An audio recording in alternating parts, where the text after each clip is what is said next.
could you give us like a glimpse of what the hockey community is like here in the country? Because it understandably I'm sure it's not huge because it's a winter sport, in a tropical country. How does that survive, or like what is the community like? What is the um like, aside from the national team, obviously I'm pretty sure there are smaller leagues, there are smaller communities. What's it like?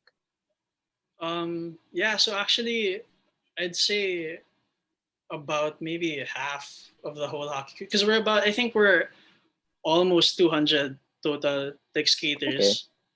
So the hockey community is a bit more than that, like just considering that you have the parents and stuff like of all these kids and then their management and stuff like that. But yeah, in terms of like the hockey community itself, like all the skaters, like around half would be like expats, like people who just like come here Mm, for work and then they happen to play hockey. And then yeah, some of them have stayed for like a good number of years. Like I know there are maybe around 10 that I've seen since I was like a kid, and they're still here like yeah. working in like different companies. Yeah.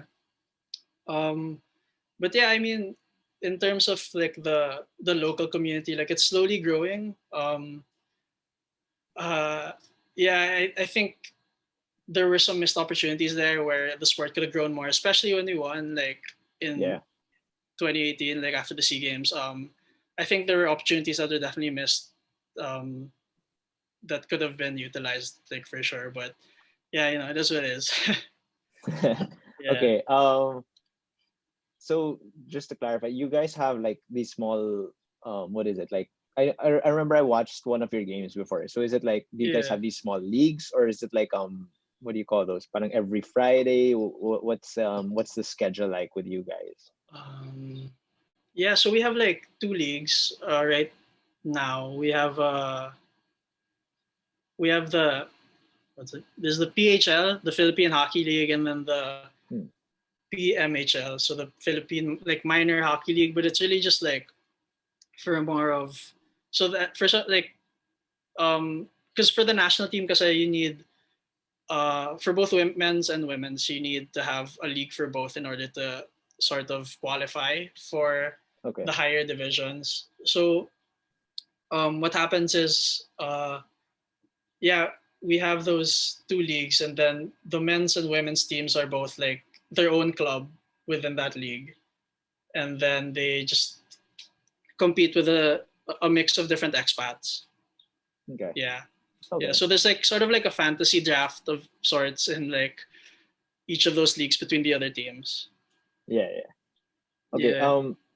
Okay. So with what do you call that? How did you get selected for the national team? Like, what was the process like there?